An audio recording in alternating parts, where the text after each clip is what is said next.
Déjeme primero que todo expresar nuestra complacencia como universidad de tenerlos a ustedes, importantísimas colegas de universidades de Latinoamérica y centros de conocimiento, por hacer esto posible. Para nosotros claramente es un placer enorme tener esta oportunidad de trabajar con ustedes e implementar esta agenda fundamental para el mundo.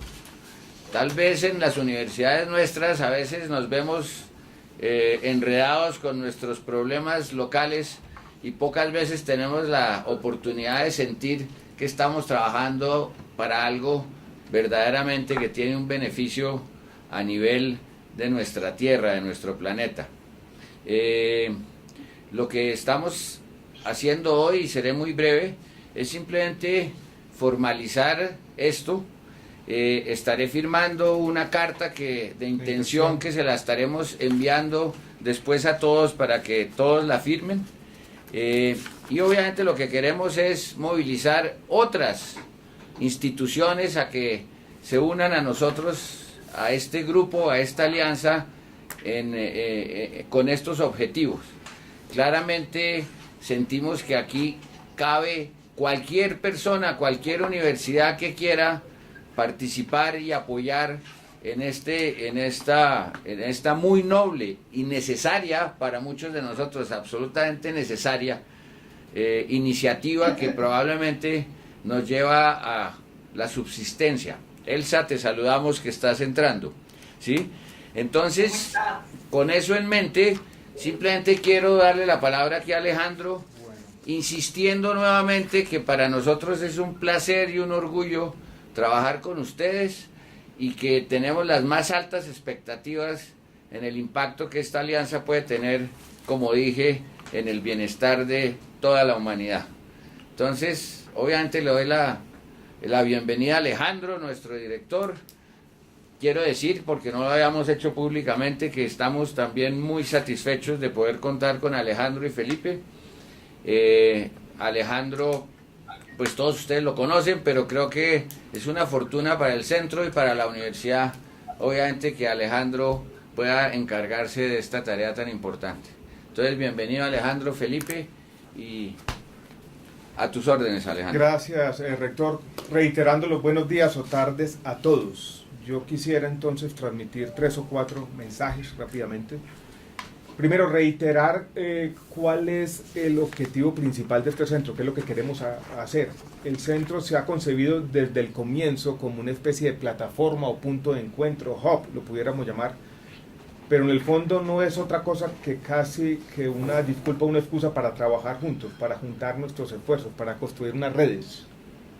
O sea, el centro es una forma de encontrarnos más. Les vamos a compartir 4 cosas. Primero, la carta de intención, donde se describe de manera somera las actividades que quiere acometer el centro. El centro tiene 3 áreas desde el comienzo: investigación, donde vamos a juntarnos en esta cooperación sur a hacer investigación juntos; áreas de formación, donde estamos inicialmente queriendo hacer algunos cursos virtuales y donde podemos también juntar nuestros esfuerzos; y tercero son temas de incidencia, porque queremos incidir no solamente directamente en las políticas públicas, sino también en el debate en nuestra región sobre los temas de desarrollo sostenible y ODS en particular. Entonces, ahí está la carta de intención que reitera cuáles son las principales áreas de concentración del centro. Segundo, quisiéramos compartirle también, y lo podemos hacer la semana entrante, el lunes, un trabajo que hizo la universidad, una especie de diagnóstico de los ODS al interior de la Universidad de los Andes. Hicimos una encuesta entre profesores, creo que ustedes algunos la conocen, y hay un pequeño documentico de 10 páginas. Nos gustaría que las otras instituciones, ustedes todos, pudieran hacer un esfuerzo similar, es una especie de inventario. Mirarnos en el espejo de los ODS, cada institución, una especie de inventario, diagnóstico, ver en qué áreas tenemos fortalezas, en qué áreas tenemos debilidades. Cuando les preguntamos a nuestros profesores qué investigación están haciendo con relación a los ODS, cómo los profesores se ven allí. Si tenemos cada uno de nosotros, cada una de las instituciones, un documento similar, yo creo que va a ser también una buena excusa también para ver dónde están los traslapos, dónde están los vacíos, dónde nos encontramos y dónde no. Entonces estamos compartiendo ese documento con la intención de que todos lo conozcan y que puedan hacer un ejercicio similar.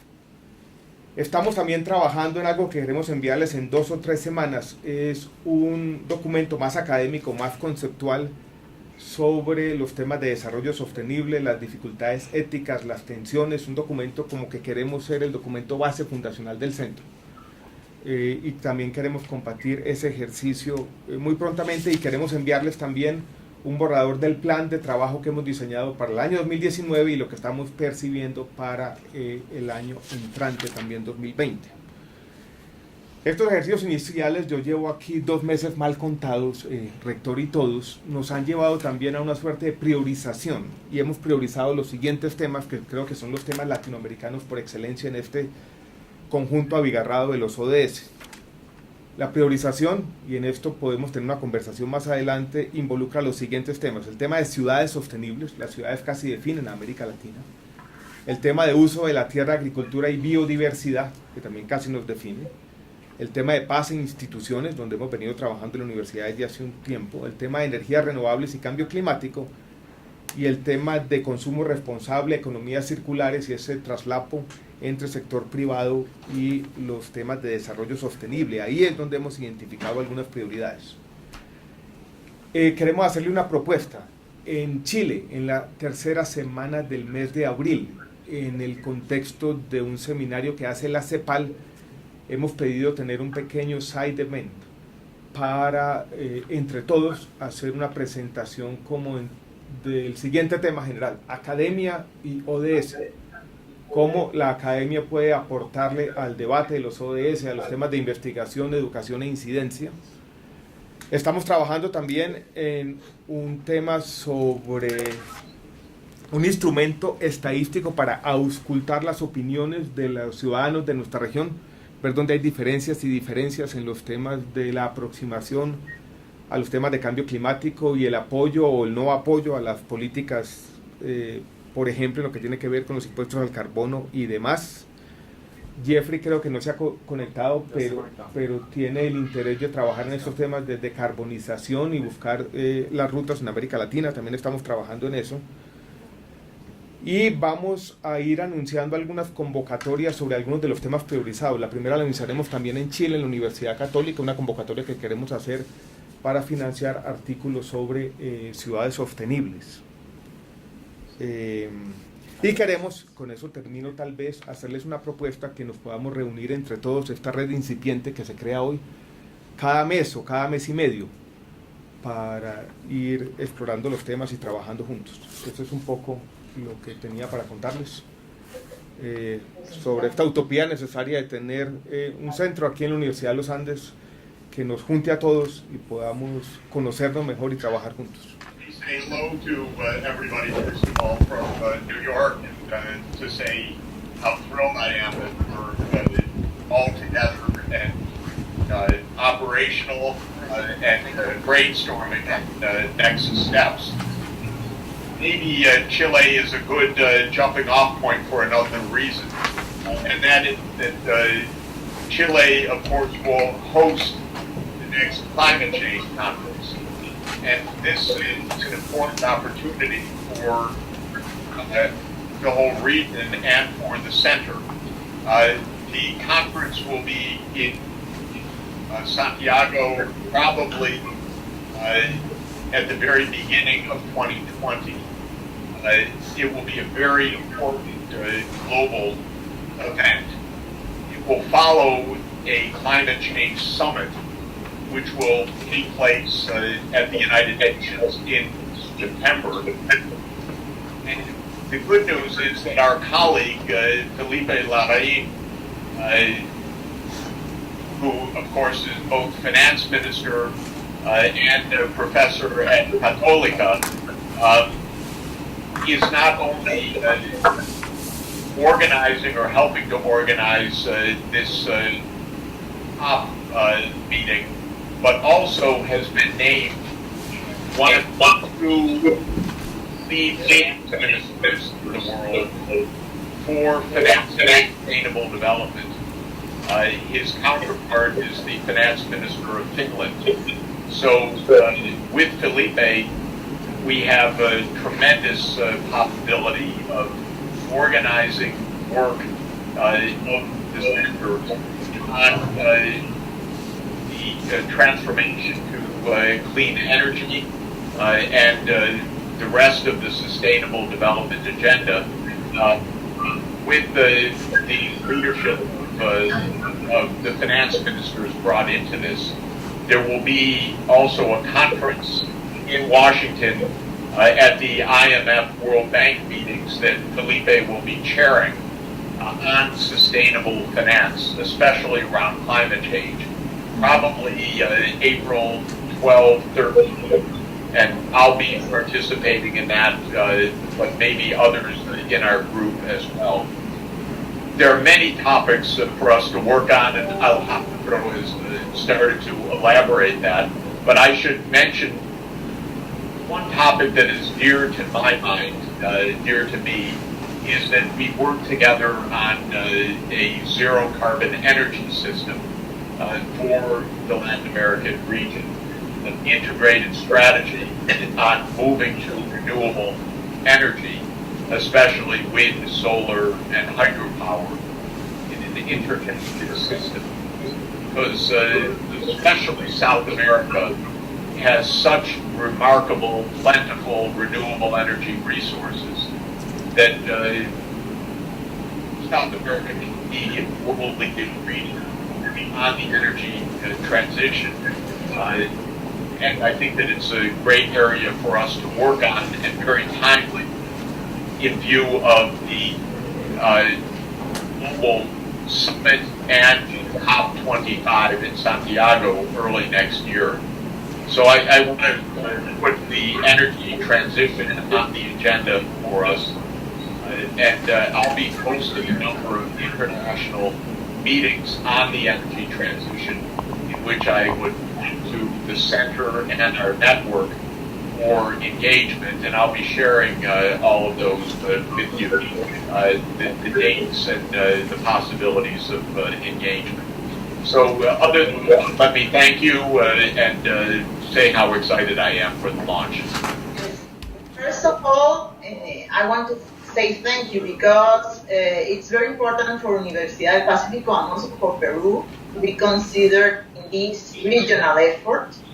Universidad del Pacífico has been working several topics related to sustainability before, CSR, ethics, and mostly a lot of research in terms of public policy in the social arena. So for us, it's part of our core business, and also what we think that a university in Peru should do in order to work for the welfare. So first of all, thank you for inviting us, and you have all our commitment with the project. It's a pleasure to be here. I want to thank obviously Universidad de Chile, Professor Lex. We are a regional university in the Colombian Caribbean, and Colombia is a country where the science rules that countries are more developed, 100 kilometers from the sea plus none. It's not a good place. Colombia, the poorest part of Colombia, are less than 100 kilometers from the sea. So we have a strong commitment in this university, which is the main private university of the Colombian Caribbean. This project, because we see a lot of interrelationship between quality and problems of sustainable development. And we have a big potential in areas, obviously, of solar energy, because we have the highest level of radiation in Colombia. We also have a big potential in the Guajira Peninsula for electric energy. So this is also something that we are strongly interested in our faculty of engineering, which is our main faculty from point of view of science. We have 2,500 leadership. And last time I mentioned that we are, the University of Colombia has the largest population in the program is Cervino and Generation E, which is a program to give our students from the college levels in Colombia a scholarship, full scholarship to study in private public university. We have 4,000 students, which is a large percentage of our population. The university has more students in this program in Colombia. And we are this semester in 375 students, for example, in medicine, many senses. Obviously academics, because they are better students than the rest of the population. So that also makes the other students need to work harder, be able to be competitive. And that also gives the other students the experience of learning more about the type of society that we are. So we are very, very happy to be here. First of all, I would like to thank you for inviting us to be part of this consortium. The very prestigious universities and also under the leadership of Dr. Professor Jeffrey Sachs. We are very happy to be part of this course, which is very important. I must say that CATI, since its formation, has been perhaps the oldest institution in Latin America and the Caribbean working on sustainable agriculture and conservation of natural resources. But the difference with CATI and the CGR centers is the higher education program, which includes master's and a PhD program with different disciplines as it relates to the development of the objectives for sustainable development. I think that over the last years, CATI has been planning using the theory of change, adopting this practice, to look at our research, focusing on the objectives of the odds. We have narrowed our cooperation, looking at the different odds in terms of poverty, zero hunger, gender, responsible consumption, climate action, in addition to others, and recently working on issues related to sustainable cities, circular economy, which is something that is taking much relevance, and looking at peace and institutional development, responsible consumers. And I heard this morning someone mentioning about zero decarbonization. I must say the president of Costa Rica is launching his plan for the zero decarbonization of Costa Rica next Sunday. CATI is invited. Dr. Francisco Alpizar, who's sitting on my right here, he has been very much engaged and involved in promoting support to the government in developing this plan. And we also been working close to the ministries and the private and public sectors to work on this plan that is being promoted in Costa Rica, but also CATI is working throughout the region, including Mesoamerica, but also in the southern regions, to develop sustainable actions in terms of training, research, and also policy incidents. I think this is a good opportunity for us to work as a consortium to develop a plan as how we can pool our efforts, looking for projects, working on developing a research agenda, but also an agenda for training, which I think is very important to reach objectives. And I think that CATI is much involved to prepare and work with you on this in the future.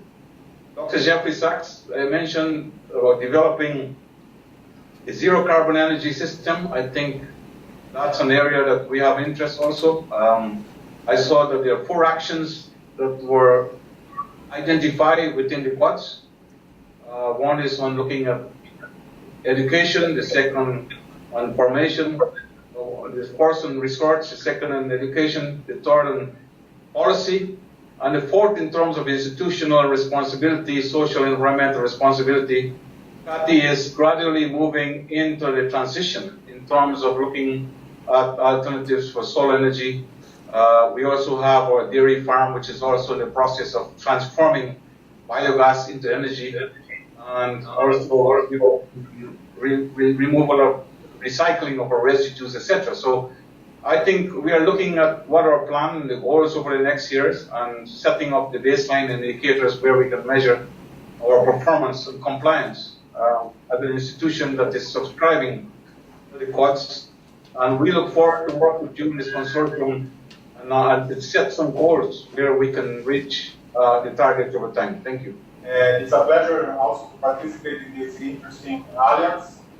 Thank you very much for the invitation, and I would like to say that this is in line with our objectives here at the University of Campinas. We are working on an international hub of sustainable development, and you are more than welcome to collaborate and help in this new idea, new project that we are working here. So we will have near future opportunities to share ideas, to share knowledge, and it will be a pleasure to work together with you. Thank you very much.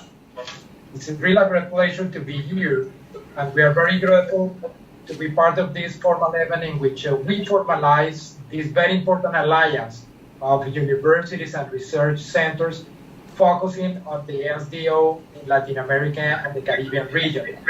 I would like to highlight very shortly the importance of this center around our country and why Javeriana University is part of this very important initiative. Firstly, it is very important to mention how our commitment with the implementation of the SDO creates a wonderful scenario to guarantee a clear process in terms of reconciliation and peace building in Colombia. It's very important in terms of the situation that we are now facing and the challenges that we are facing in Colombia. And this means that the peace that all of us in our country expect is highly connected with certainly with equity and models of development that will allow to give more opportunities of well-being to citizens without making or affecting the environmental sustainability. Also, it's very important to underline that this SDO center will have a great responsibility to offer clarities and guidelines around the discussions of big issues in Colombia and in the region. One of them, for example, the transformation of the energetic matrix, transformation of productive process, and certainly in terms of current environmental problems that we have to face in the case of Colombia, as the discussion about fracking, hydroelectrics, deforestation, for example. And just to conclude, for Javeriana University, the participation in this very important initiative is a notion to expand our social value, especially from the development of our academic activities, in terms of research, teaching, and the incidents that we may have certainly in the context. So we hope that we can bring new projects, new academic opportunities to expand this social value of the universities. Thank you so much for considering Javeriana University to be part of this initiative. And I would like just to confirm our complete interest and availability to the different stages that Alejandro has just mentioned in his intervention. And we are completely interested in providing all the power of our academic activities in order to fulfill the objectives of this center of SDO. Thank you so much. Yes, the letter of intent that we'll be signing today is just compromise to develop this research agenda together to work on the areas of training, incidents, and research. There it is. Also reiterate that probably we want to meet with some frequency, probably every month, every other month, something like that. And that we are trying to organize this event in Chile to try to have a conversation about the role of academia in developing this agenda. So we will be contacting you soon about our meeting in Chile next April. You all have a copy? what I'll do is I'll sign it and we will Okay. send it to you all. So at the end of sometime we get it signed by everybody. So, so thank you very much for your time and lovely to see you all and hopefully you see each other next month in Chile. Month in Chile. And Jeffrey, thank you very much. Thank for you, the presence. Jeffrey, Marcelo, Elsa, everybody. Luis David, Thank you. Mohamed, Thank you. Joaquin, David, thank you. Adolfo, everybody. Thank you very much. Thank you, Pablo.